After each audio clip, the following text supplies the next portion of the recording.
तो अभी हम पढ़ रहे हैं light reaction. Okay, light reaction को फोटोकेमिकल फेज भी बोला जाता है और हिल्स रिएक्शन भी बोला जाता है, क्योंकि इसको रॉबर्ट हिल ने डिस्कवर किया था। और ये कहाँ पे होती है? तो ये ग्रैनम में होती है और स्ट्रोमा लेमिने में होती है। अरे ये क्या होता है, तो बता देता हूँ। ये जो है ये देख पा रहे होंगे।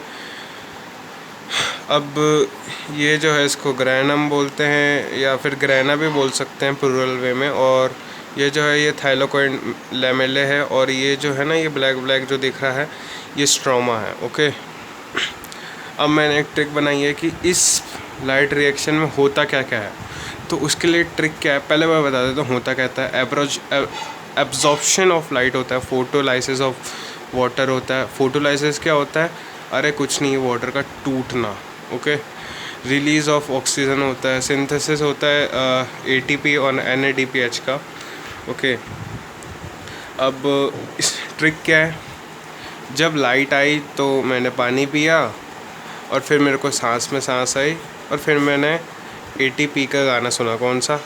बच्चे बच्चे, ये वाला। ओके, फिर आते हैं कि क्वांटासोम, फोटो सिस्टम या पिगमेंटो सिस्टम किसको कहते हैं? तो ये सिंपल है, ग्रुप ऑफ 250 से 400 पिगमेंट्स को हम क्वांटासोम या फिर फोटो सिस्टम बोलते हैं। पर एनसीईआरटी इसको लिखता है कि hundreds of pigments are bind with a protein present on the thylakoid membrane. Okay, फिर आते हैं कि NADPH को हम रेड्यूसिंग पावर बोलते हैं अकेले, क्योंकि इससे हाइड्रोजन जुड़ता है। और ATP प्लस NADPH को हम एसिमिलेटरी पावर बोलते हैं। ओके, और एसिमिलेटरी का मतलब एब्जॉर्प्शन टाइप्स ऑफ से है शायद। ओके, सो या अब हम पढ़ेंगे आगे कि एक फ़ोटो सिस्टम के अंदर क्या होता है। ओके, तो अब हम आते हैं कि तो फोटो सिस्टम के अंदर क्या होता है। तो सबसे पहले अब एक कॉन्सेप्ट समझते हैं कि एप्रेस्ड और नॉन एप्रेस्ड पार्ट क्या होता है। वह हमको तो पता ही नहीं है, तो ये बहुत सिंपल है। तो जैसे कि हमने वापस से इसका डायग्राम बनाया पहले जैसा ही, ये है स्ट्रोमा लेमेले। अब यहाँ पे देख सकते हैं ये है थाइलाकॉइड। इसके इन दोनों के बीच में ये जो मेम्ब्रेन जुड़ी हुई है ना, ये मेम्ब्रेन जो जुड़ी हुई है, ये मेम्ब्रेन जो ऐसे जुड़ी हुई है, इसको बोलते हैं एप्रेस्ड पार्ट। क्या? Appressed part. ओके, और जहाँ पे जुड़ी हुई नहीं है, जैसे कि ये हिस्सा हो गया, जैसे कि ये स्ट्रोमा लेवल वाला हिस्सा हो गया, इसको बोलते हैं नॉन एप्रेस्ड पार्ट। अब आते हैं फोटो सिस्टम। तो फोटो सिस्टम को डिस्कवर किसने किया था भाई? इमर्सन और आर्नोल्ड ने, दोनों ने साथ में मिलकर डिस्कवर किया था।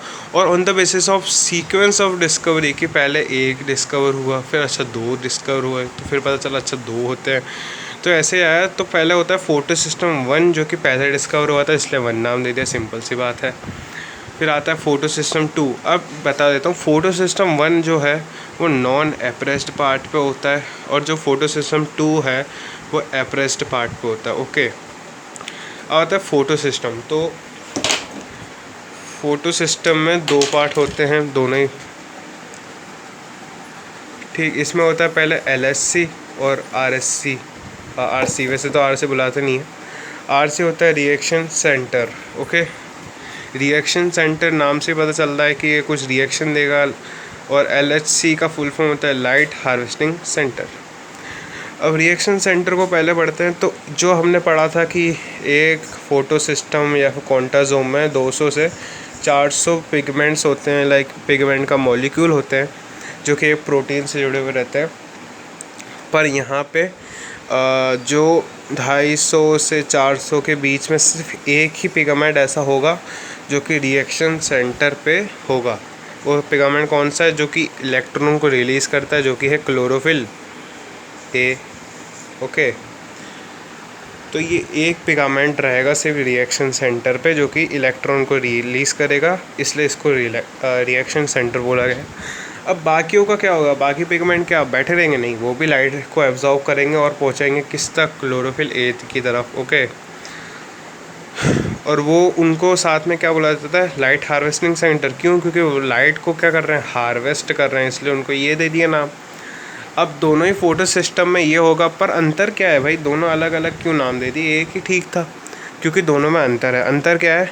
जो PS1 का फोटो सिस्टम है PS1 का जो क्लोरोफिल ए है वो लाइट को कब एब्जॉर्ब करता है, वो लाइट को, उसकी पीक क्या है, वो लाइट को 700 नैनोमीटर की वेवलेंथ तक का वो एब्जॉर्ब कर सकता है। ओके, इसलिए इसको पी मतलब पीक 700 भी बोला गया। जबकि फोटो सिस्टम 2 जो कि एप्रेस्ड पार्ट में होता है उसको बोला गया है P680, क्योंकि ये 680 पे ही एब्जॉर्ब कर सकता है लाइट। इससे ऊपर गया तो फोटोसिंथेसिस क्रिएट नीचे जाने लगेगी। ठीक, तो ये था। वैसे आज डेट है 13 अगस्त और 23 को मेरा एग्ज़ाम है, तो उसकी तैयारी चल रही है। अभी भी कुछ चैप्टर्स बाकी हैं, कुछ चैप्टर करने हैं। खैर ठीक है, तो ये था, बाय।